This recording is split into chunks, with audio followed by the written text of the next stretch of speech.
Virgo. The secret that makes Virgo the most faithful sign of the zodiac. There's something no one ever told you about being the person who stays. You think you know why you never give up on someone. You think it's love, it's character. It's the difference between you and everyone else who abandons you at the first sign of trouble. But what if that certainty was actually the easiest part to see, and the easiest to hide from yourself? There's a reason why you fix what no one asked you to fix. You keep what no one imagines you keep. You stay where anyone else would have left long ago. And no, it's not weakness nor naivete.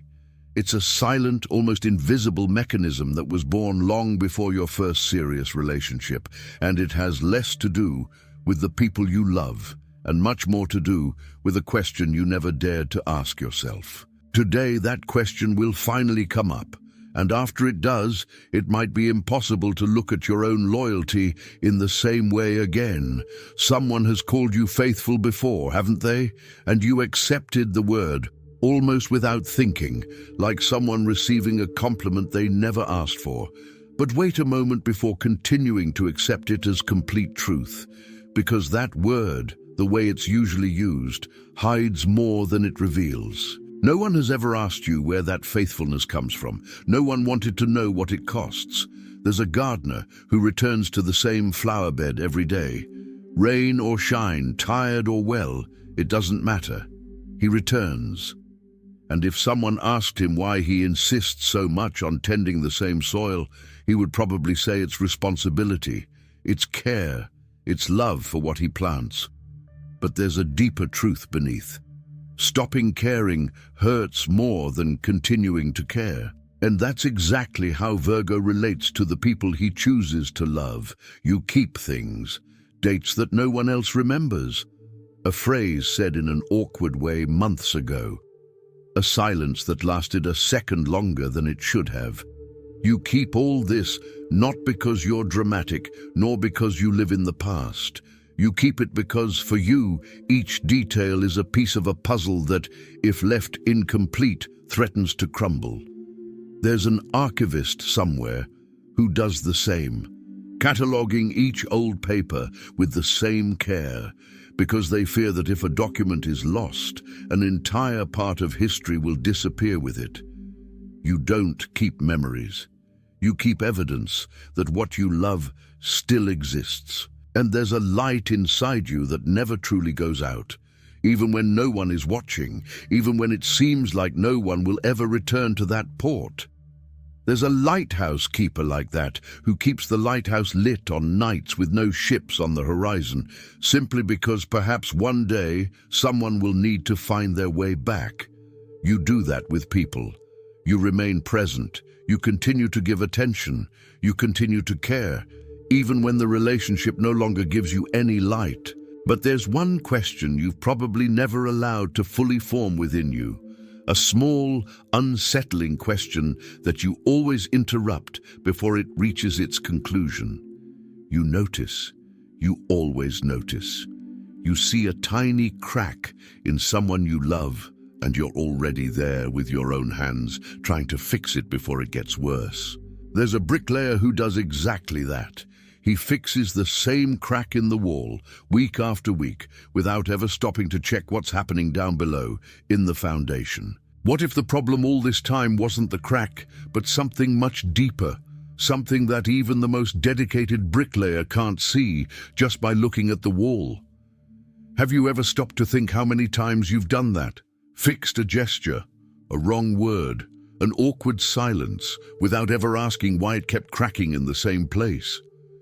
There's a huge difference between caring for something because you love it and caring for something because you're afraid of what will happen if you stop. And that difference, most people who call you loyal have never been able to see. They see the dedication.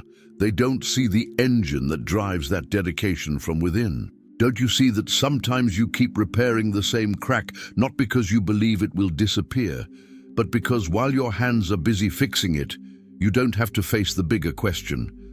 What if this entire relationship has been begging for some time now to be rebuilt from the ground up, and not just patched up on the surface, stone by stone, exactly the way you've always known how to do it, but never had the courage to admit that you might need to do it for yourself soon. That question lingered in the air, didn't it? That feeling that maybe you weren't fixing a wall, but avoiding looking inside yourself. It was while searching for answers to this that I found this digital book. The divine path that guides your zodiac sign to a life of purpose speaks precisely to this blind spot that every Virgo carries. The difference between caring out of love and caring out of fear of collapse. It doesn't teach you to stop caring for others. It teaches something rarer, to recognize when that dedication has stopped coming from the heart and has started to come from a silent attempt to control the uncontrollable. It's a mental posture, not a ready-made formula. An invitation for you to use all that analytical capacity that is already yours, but turned, for the first time, inward. It's not about abandoning the care that defines you. It's about understanding where it comes from before surrendering it to any relationship, any wall, any person. If you've made it this far with a knot in your stomach, it's because some part of you has already recognized this story. And this is exactly the right time to act, not in a week, when the clarity of now has already faded in the usual rush. The link is in the first pinned comment, but be aware this content may be taken down. Click now and download your copy. Before we continue, tell me in the comments, what was the last crack you tried to fix yourself without asking anyone for help? There's a river I know or imagine that does something curious. Every time a stone falls into its bed, it doesn't give up. It veers, goes around it, finds a crack, and slowly returns to the course it always followed. Not forcefully, with patience. Year after year, the river shapes the stone, not the stone that shapes the river. And if you stop to think about it, that's exactly how you treat every obstacle that appears in your relationships. Someone hurt you once, and instead of walking away, you sought to understand why. Someone drifted away, and instead of accepting the distance, you gently pursued them, trying to find the same path again, the same closeness as before. To many people, this seems like stubbornness. To you, it's the persistence of someone who believes that true love doesn't give up at the first obstacle. But there's a question you may never have allowed yourself to ask with complete honesty. To what extent is this insistence faith in the connection? And to what extent is it fear of accepting that sometimes the riverbed truly needs to change? Rivers that insist too much on the same course, when the surrounding landscape is no longer the same, risk drying up trying to force a passage that no longer exists. You've probably felt this before. That strange weariness of continuing to try even without really knowing why anymore. That little voice that asks softly if perhaps you were confusing love with habit or dedication with fear of the silence that would follow. Virgos don't like open endings. They prefer to fix, adjust, try again, because an ending without explanation seems to them like a problem without a solution. And problems without solutions are perhaps the thing that keeps you up at night the most. But there's a huge difference between persisting because you see a real path to rebuilding, and persisting because stopping would mean admitting that all that effort, all that care, may have been in vain. And it's precisely there, at that exact point, that persistence ceases to be love and begins to turn, without you realizing it, into a silent form of self-punishment. Think about how many times you've rationalized pain as if it were just another bend in the river's path. How many times have you called patience what, deep down, was exhaustion dressed as virtue? No one taught you the difference between an obstacle worth overcoming and a clear sign that that particular riverbed dried up long ago, leaving only the stubborn memory of where the water used to flow. And perhaps the hardest part isn't identifying that sign. It's accepting that recognizing it doesn't mean you failed to love properly. It simply means that even the most faithful rivers one day need to find a new path to the sea. Sometimes, what seems like devotion to another is, in fact, devotion to the very narrative you've constructed about who you are. Someone who never gives up, who always finds a way, who transforms obstacles into possible paths. And giving up that persistence might mistakenly seem like giving up an essential part of your identity, when in reality, it might be precisely the gesture that returns you to it.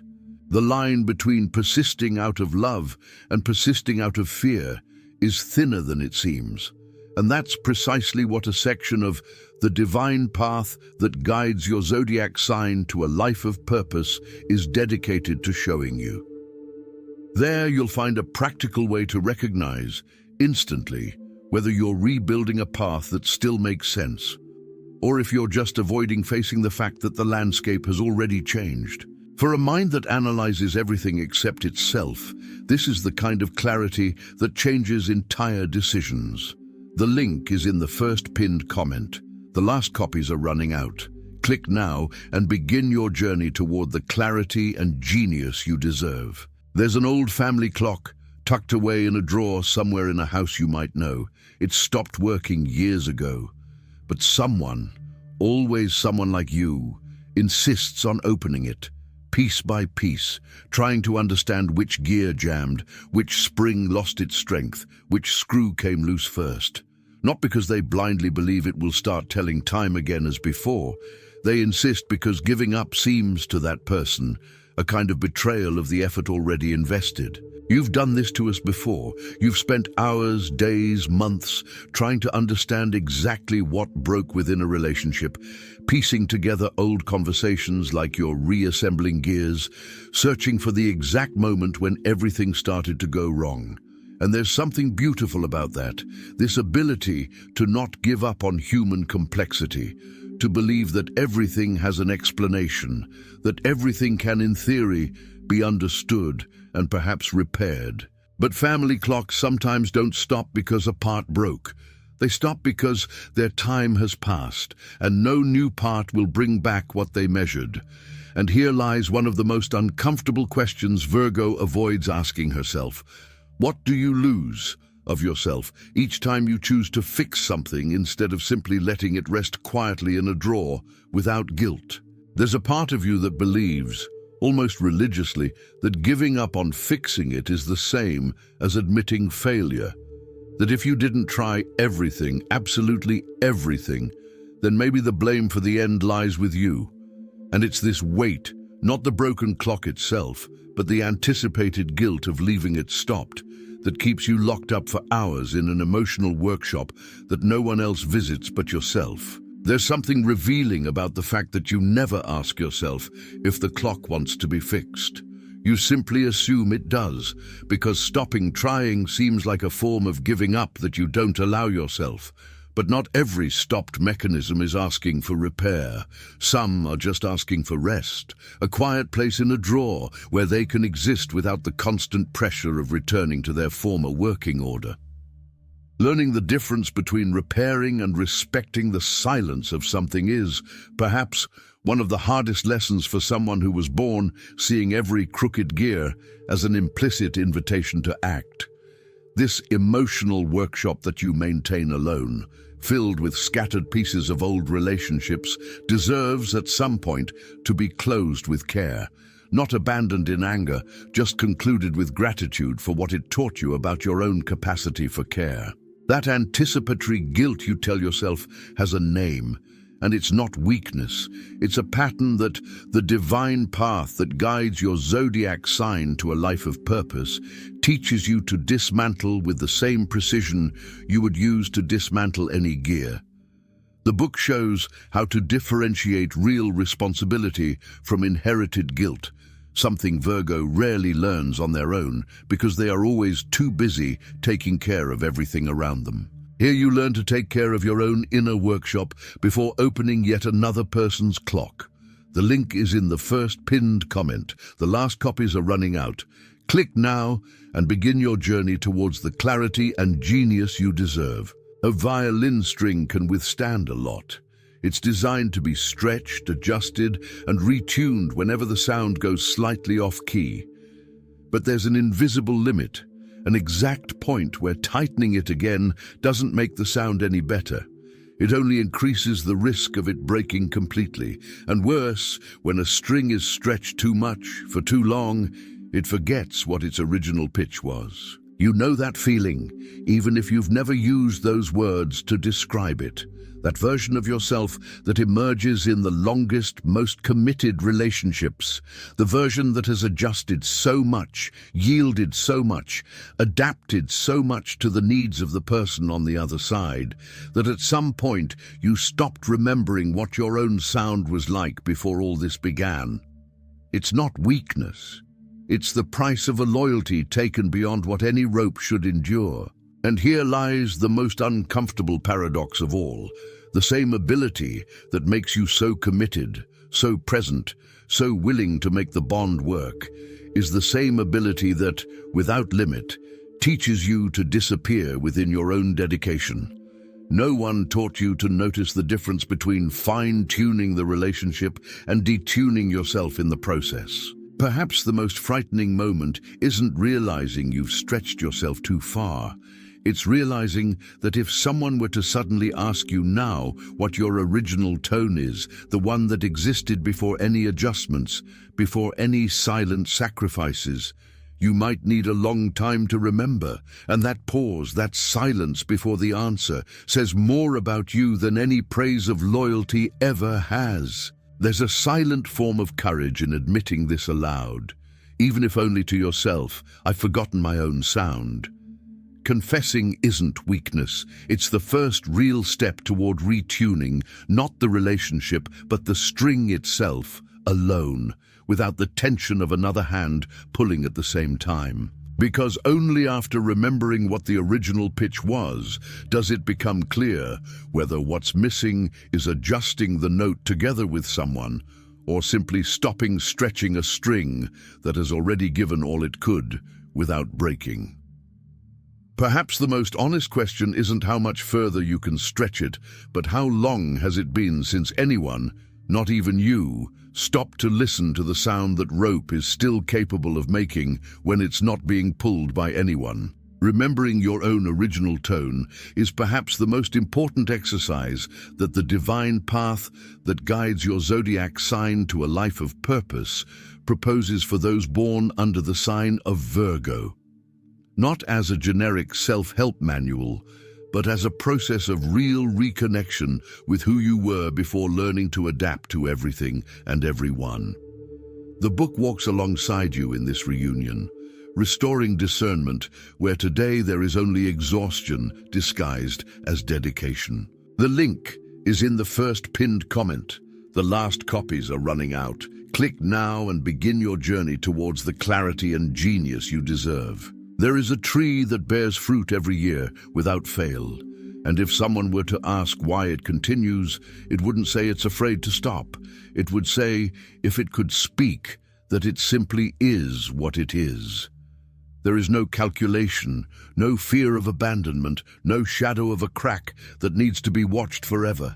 There is only nature following its most honest course, and perhaps that is the true fidelity of Virgo. When finally free from fear, not the anxious insistence on fixing everything, not the exhausting vigilance that fears collapse at any second, not the endless archive of evidence kept to justify love.